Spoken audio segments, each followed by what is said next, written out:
You are listening to a Clarkesworld Magazine podcast with your host and narrator, Kate Baker. Greetings, Clarkesworld citizens. I hope this podcast finds you well. We're now on our 5th story for the month of November, issue 230. And I want to thank you for spending this time with us.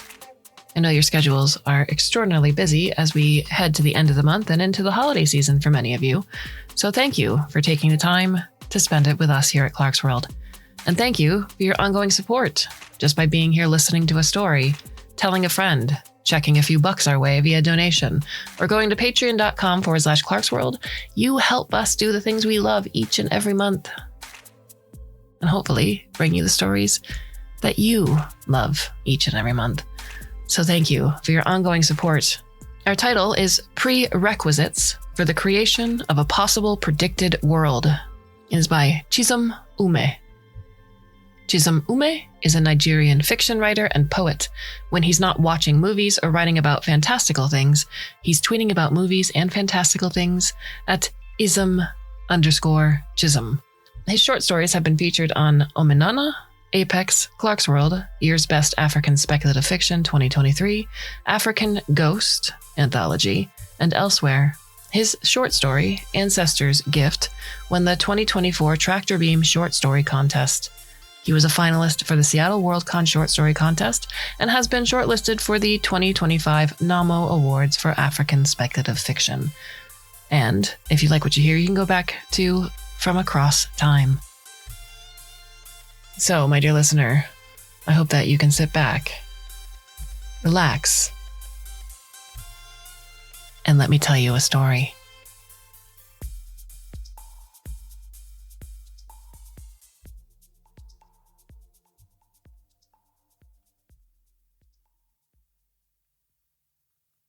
Akintunde Salami stood close to the floor-to-ceiling window inside the dome, watching the simulator work. This wasn't the first time he had witnessed the minutiae of the world-shaping AI, Palm, or watched their 1,000 robotic hands as they built in intricate glory. But it still awed him nevertheless. Moments like this, when he stole away from the monotony of work to enter into the realms of fantasy, were one of the reasons he loved this job. Moments when he could see history being brought to life from simple codes fed into a gigantic, artificially intelligent beast. What more could he ask for? His last job had him and a team of robot agents deep cleaning the insides of navigator crafts after they had returned from missions at nearby solar systems. It wasn't like his metallic partners needed him. He was only required by his company. A compulsory human role. Filler job, his ex-girlfriend Judy used to call it, something he only did to pass the time until a real opportunity came. Akin couldn't see things the way she did. He couldn't step outside any situation to see its smallness, its transience. And this was one of the reasons she left him. She had said he needed to see beyond the air he was breathing, and God knows she was right. Now he was looking so ahead that he was seeing the deep past being woven into existence. If only Judy could see him now. So immersed was Akin in his observation that he didn't notice Florence had come in and stood beside him. Want some coffee? He heard her ask and immediately snapped back to reality. He turned quickly and almost knocked the cup from her hand. I'm sorry, he muttered, embarrassed. She shook her head. You always get so lost in these things. On the backwater alleys of the city planet Mird, where Akin grew up, imaginations were the only things he could get lost in. Mird was a soulless place, built mostly for the purpose of human inhabitants. Populations were nearing 100 billion, and they needed places to sleep, shit, fuck, and do any other things humans needed to do before they got ready for their next shift at some heart-rending job. In order to not be reduced to a robotic existence, whatever stood out of the ordinary became art-worthy of paid viewership. You didn't get to see things like Akin was seeing now. Watching Palm work was premium-level viewership. Yeah, Akin said, taking the cup from Florence. It's just so enchanting. Everything's enchanting for you, she said with a hint of laughter, which is why I let you off the hook in moments like these. Akin smiled, letting his nerves relax a bit. Florence was the lead contractor here in Curio 5, a subsidiary of the Star Height group of companies involved with travel, hospitality, construction, and many other endeavors across planets. Here they were focused on the remembrance business, which had become a big market in recent times. Their cutting-edge technology could render highly detailed worlds based on a few parameters. Certain prerequisites that, once met, would grant Palm the initiative to develop the world from the ground up. From the way Akin understood it, Curio 5 used direct information from a particular time in Earth's past to create code that Palm worked with. Something about being in contact with first-hand information helped add a certain flavor to the world creation. So far, Curio 5's depictions had gained the highest number of visitations. They were unique and tended to capture verisimilitude, as the media often put it. In a few days, more than 100 million humans will gather on this moon to witness a possible time in our planet's history, Florence said with a bit of enthusiasm that didn't come naturally to her, something she had started to develop by being around Akin. She wore white overalls, a hard sole boot, and a leather jacket. There was an aged scar beneath her left eye, above which rested an eye patch. It lent her face a very mature look, even though Akin knew she wasn't much older than he was. He finished his drink, set the cup on the floor, then pulled his boss in for an embrace. "Hey," she muttered gently. "Not here." "I want you everywhere," he said, wrapping his arms around her. "Well, unless you want us to both be in danger of losing our jobs, you—" He immediately detached from her, and she laughed. "That always works. You care about this too much. Yeah, if you came from the kind of place I did, I think you might feel the same way too." The vast array of robotic hands under the guidance of Palm was setting up something that looked like a tower made from steel. Akin could see the slanting slope of its body as it reared up from the ground. A smattering of smaller structures and buildings littered the wide area, stretching as far as Akin's vision could travel. "It's why on Curio 5, Florence said, we try to make our events as open to anyone as possible. Any world you live in, wherever you're based. If you can afford transport or travel, just do so. Being alive is already hard enough." That was something else he liked about his company. They put the entertainment and enjoyment of the customers before anything else. Whatever remembered possible world they built, they allowed everyone to come see it for free. Of course, they still made money other ways, like charging a fee to wander into a cave or touch a particular extinct animal native to that time period. But the fact that you could even show up at the event without spending a fortune was beautiful. It set Curio 5 apart, and was one of the reasons millions left their planets to come watch their spectacle. No other company, as far as Akin knew, was that charitable. He turned to Florence and said, "Let's go somewhere more private." At Florence's office, they both lay on the cold floor, spent, their body heat contrasting the temperature of the bare tiles. Akin held her in an embrace, thinking back to the moments when they first met. He had just gotten the job as a cleaner. His uniform was a bit too tight for him, and the winding floors and levels of the building were a bit too labyrinthine. He got lost a few times, even with the map of the place on his navigator handheld. He'd gotten off an elevator one evening after work, prepared to sign out and head to his quarters, when he received a ping from the supervisor. "The contractor wants to see you." Akin wasn't surprised. He didn't stay too long at jobs anyway. His bosses were always as eager to relieve him of his position as they were to hand it to him. In many ways, this wasn't unique to him. Human labor was mostly an accessory at this point, and if not for laws enacted by the system's governments, it would have been long obsolete. The side effect was that companies could afford to move through employees as a knife through water. Someone didn't like the way you breathed, you were replaced by the next person in the throng. "Akintunde Salami, right?" Florence had said on the day in this very room. He preferred to stand, even though she had offered him a seat, hoping she'd make this quick so that he could catch the next transport off the moon. The office was spacious and chilly. A concert piano sat in a corner.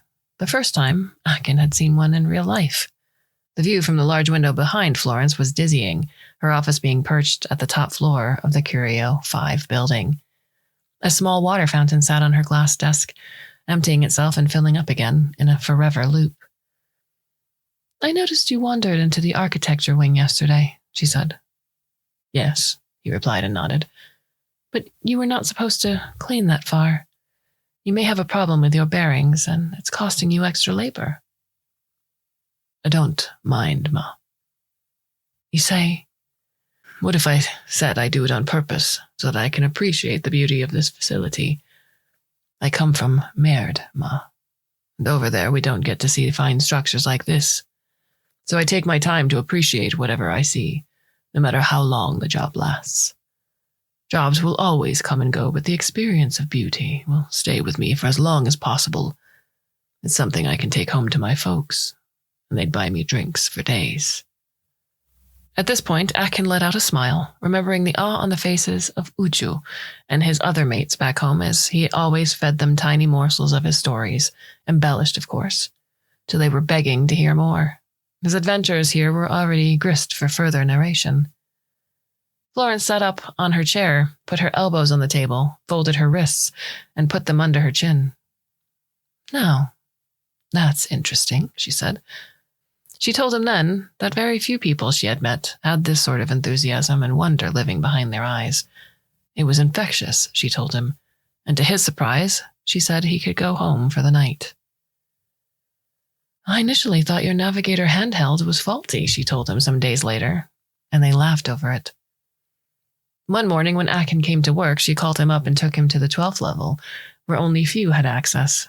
That was where he looked through the glass for the first time and beheld Palm's meticulous art. He was awestruck and for minutes disappeared into Wonderland. She kissed him for the first time that day and gave him an access card to come here discreetly whenever he wanted. Akin wasn't a believer in heaven, but that morning's experience, his arms wrapped around her slender waist, converted him. I never used to see too far into things, he said to her now, still in each other's arms, lying on the ground, he on his back and she on his chest. How do you mean? She whispered. Well, let's just say I always lived in each moment, and that always made me short-sighted.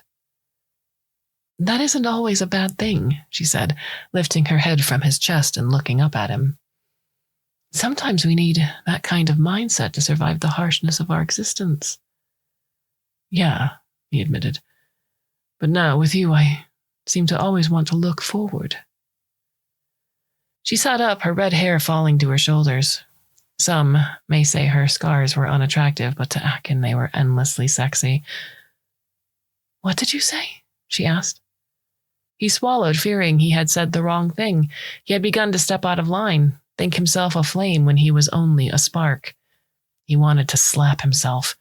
Uju and the guys would say he fucked up if he ever included this part in his stories. I'm sorry for being too forward, he began to apologize. That's it, she said in an excited tone that puzzled him. What you said before. We had been brainstorming themes for the coming event yesterday. Something to appeal to the nostalgia of the customers. And now I just got it. Looking forward to the past. Oh, thank you so much. She planted a kiss on Akin, who was still catching up to the fact that she wasn't mad at him. Then she made her way around her desk and sat in front of her screen. Akin stood shirtless. He went behind her and began massaging her shoulders as she worked. What actually is this event about? He asked. Seems like some kind of fair or something. Yes, she said. They called it the World's Fair in one of those events back then. Particularly in 1962, many serious predictions about where the future was headed were made. They seemed so confident and sure about it, and everything seemed to be in place for the predictions to work, but for some reason, it never really came to be. So you want to make it happen now? Sure, we want to give back that possible future to humanity. Let us have a feel of what it would have been like had those predictions come true. Akin hadn't bothered much about it before, but something about this world Florence was talking about arrested him now. It sounded like a wondrous age, a place that can fill him up with stories and keep him entranced forever.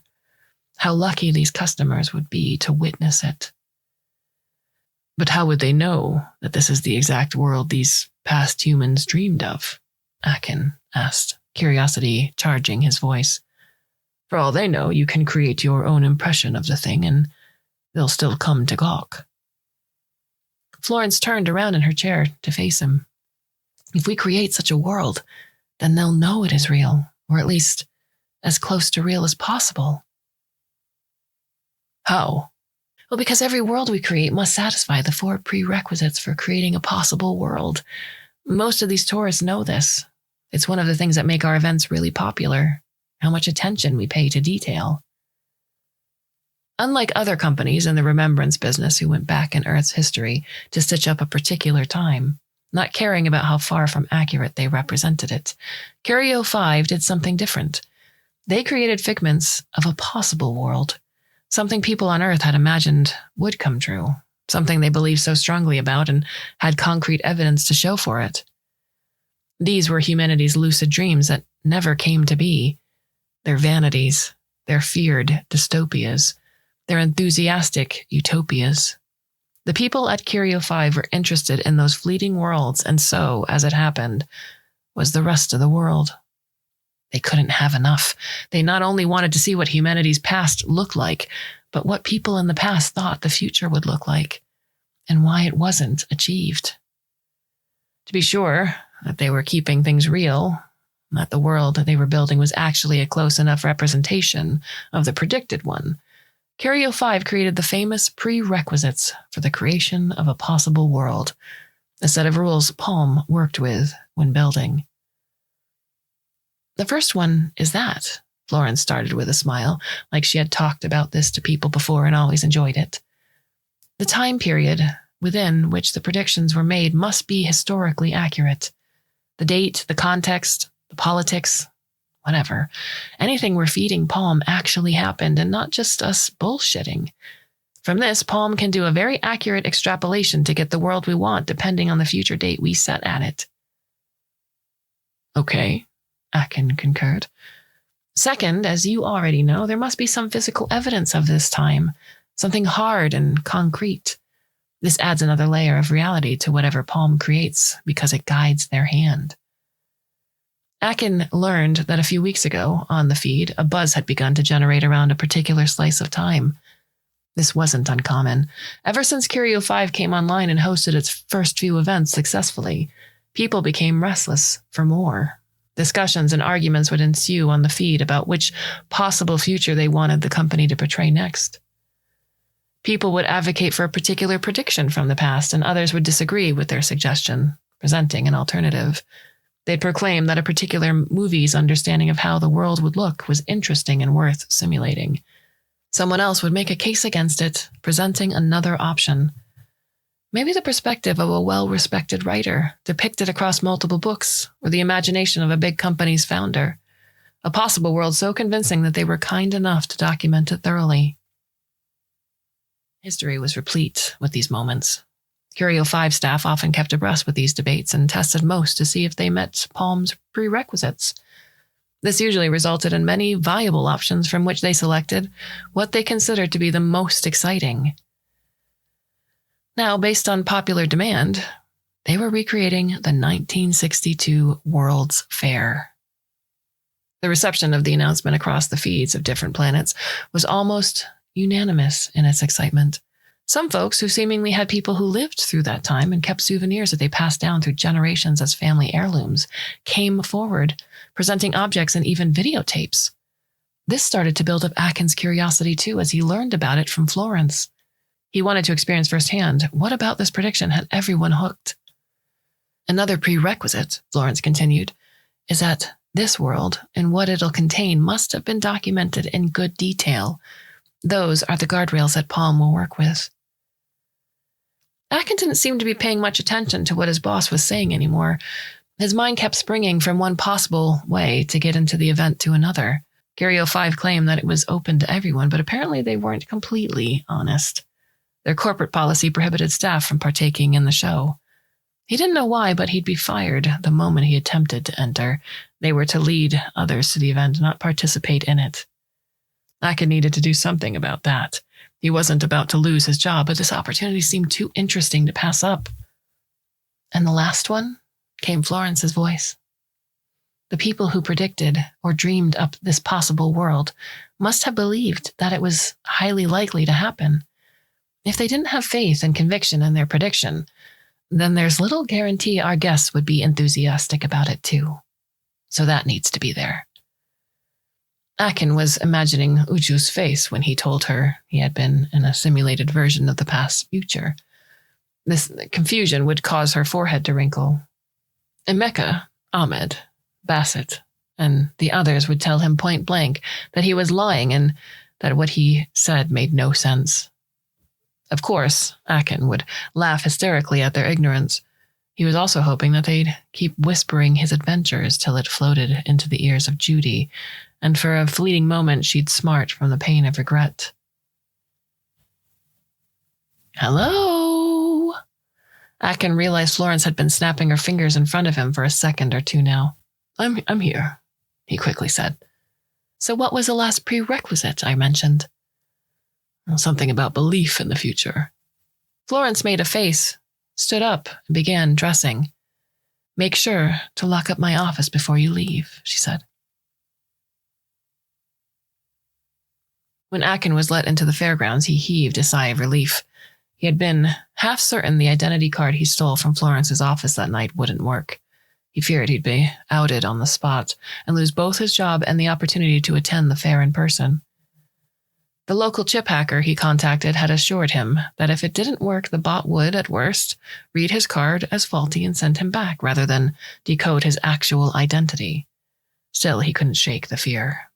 He wore a leather jacket, baseball hat, and sunshades, and made sure to look away as the silicon humanoid bot scanned his card. You're free to go in, Mr. Kwame Jackson, they said to him with a smile. Welcome to Century 22 Exposition, and do have a wonderful time at the fair. Before reaching this point, Akin had joined the long line of people making their way to a monorail terminal. Just being among folks from different nations and cities and planets who shared as much enthusiasm as him was already super exciting. Some of them wore kimonos. Asha oke, shorts and jeans.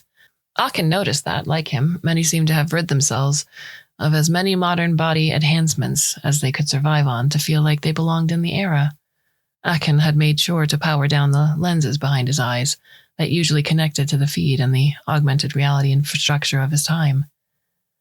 The monorails could take over 600 people at each given ride, an upgrade from its first iteration, and though it could lift into the air like anything Akin was used to, it didn't feel out of place. Akin drank in all the sights. He and other passengers pressed their faces to the glass windows and absorbed all they saw in the 2-minute jaunt. Towers with something like space saucers atop them, named Space Needles, as a voice announced inside the monorail, a shopping mall, building complexes, and many other feasts for the eyes. When they stepped off the vehicle, Akin couldn't believe it was the same place he had seen under construction some days back. All of the scaffolding, robot arms, and building tech were gone. In its place was a clear blue sky unlike any of the moons or planets he had been on. The air smelled like salt water and human perspiration under the brilliant midday sun. So, this was what it would have meant to be on Earth, the original planet. Akin loved it all. Curio 5 had spawned a high-fidelity simulation of the futuristic version of a city that once held a lot of promise in Earth's past. A lot had happened that altered the trajectory of the world. Climate disasters that wreaked havoc on the planet, forcing a privileged few to flee and seek solace in the stars. But here, now, Akin stood on the grounds of a city that was on the cusp of a golden age. Akin put on a pair of goggles that seemed like an ancestor to his hollow lenses. Brief information about any object he let his eyes linger on rolled through his visual space, and Akin enjoyed learning about how several things had evolved into what they were now. From time to time, Akin would squat to feel the grasses beneath his feet, to remind himself just how real all this was. Though the healthy blades looked alive, some of them phased right through his palms. For hours, he'd wander through exhibitions labeled as the future of this future. He couldn't afford much, but he had just enough money to visit a library powered by an artificially intelligent mind named Univac, where people interacted with knowledge in person. a park for previously extinct species now brought back to life, and a huge tent where air-going cars were modeled. By the time the sun had started to set, Akin had begun to feel really spent. He bent to touch the ground again to reorient himself, but this time, something was different. Unlike before, none of the grasses seemed to have any texture. He checked around and everyone else was distracted by other things. No one seemed to have noticed. He waited until 30 minutes later and tried again, and this time, he could barely see any grass. His first thought was that Palm had stretched their capacity and needed some sort of rest, but a good number of the tourists were still present and didn't look like they'd had their fill. If this decline continued unabated, as it was, suddenly, they'd all be standing in an unsimulated room, and that might just be the most embarrassing occurrence in the history of the company. Competitors will converge on it, draw it out, and paint the blackest pictures. Without thinking, Akin reactivated his lens and reached Florence on her private feed. "Something's wrong with the simulation," he said. She called him the next minute. "Oh, don't tell me you're in the fairgrounds, Akin," she said, unconcealed anger in her voice. "That's not important now. I'm saying something is wrong with Palm. The grasses are losing their quality." "That doesn't make any sense," she said. "I've been monitoring this." "I'm telling you, it's happening right now. I'm seeing it with my own eyes. If you act fast, you can stop it." "Okay, hold on." Akin stood there for a minute, watching the last of the grasses as the sunlight washed off, fading from the sky. Some fairgoers were singing atop a stage with guitars, bobbing their heads vigorously to mimic old-school rock bands. You're right, Akin," Florence came back saying, and for the first time in a while, the fear in her voice made him hate being right. He had always known her to be composed. Hearing her sound resigned made him realize the problem was severe. "What's wrong with Palm?" he asked. "That's the thing. Palm is fine. We can't pinpoint what exactly the issue is." By now, some of the stands and tents had begun to flicker, taking on a different color. A bench beside Akin began to age, colors flaking off it like confetti. Suddenly, the weather altered, the temperature increasing unbearably. The faces of the people around dithered between bewilderment and worry. "What's going on?" someone asked. Akin could hear Florence barking orders in the background. The temperature dialed up some more, and everything began to take on a yellowish tinge. Akin realized that the simulation wasn't going away. Instead, it was switching into something else. A different kind of scenery. "Are you seeing this, Florence?" "Yes, we understand what's happening now. It's the prerequisites, the fourth one." "The one about beliefs. And wasn't met?" he asked. "It was. If it wasn't, the simulation wouldn't have even begun. The problem is that it was met and also not met at the same time." "What does that mean?"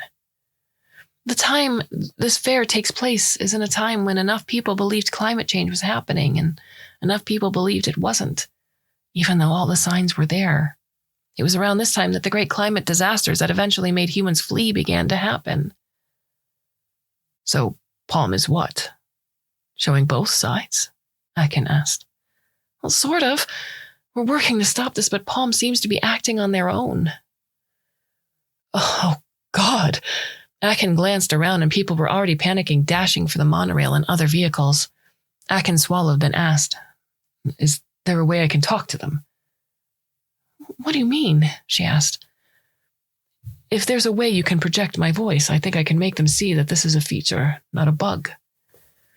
"Well, there are speakers all around. We can route your voice to them, but are you sure you know what you're doing?" Florence didn't sound very confident, but Akin was undeterred. After all, there wasn't much of a choice now. "Do it, please." If Akin got this right, then he wouldn't need to tell his stories anymore. They'd tell themselves. They'll hear of what he did and be the ones to call him, friends and lovers and exes. If he fucked up, though, well, oh well, what the heck. But he had always been a storyteller, and some narration was needed here. For more effect, Curio 5 staff beamed Akin's image onto the walls of buildings and screens and even on the ground. When he heard his own voice talk back to him, he felt delirious for a moment. Then he went on. "Friends, I want to assure you that there's absolutely no need to panic. What you're witnessing now is part of the package, part of the moment you came to see. This is all a simulation, so you're not in any kind of danger, but you need to know that this time in the history of our species was a delicate one that's inextricable from all we've achieved now, so we can't run from it. While some were optimistic about it, others warned of the dangers of ignoring the harm we were doing to our climate in prior years. What you'll be seeing now is the moment when Earth began to fight back. For the first time, courtesy of Curio 5, you can now witness in real time when everything changed, and humanity began seriously considering seeking a home outside our home planet. I can assure you, friends, that when you get back home, you'll have a different view of our history and why we've come to be where we are. So please, relax and observe. The mayhem seemed to have settled. People were now huddled together in groups, watching the skies turn a different hue. Did it work? Akin asked. I think it did, Florence said.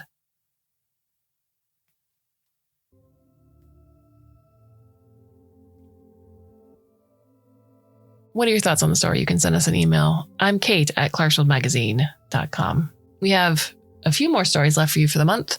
I do hope in all of your busy schedules you'll come back and listen, should you so choose. And until then, my dear listener, I bid you a very fond and hopefully very temporary farewell.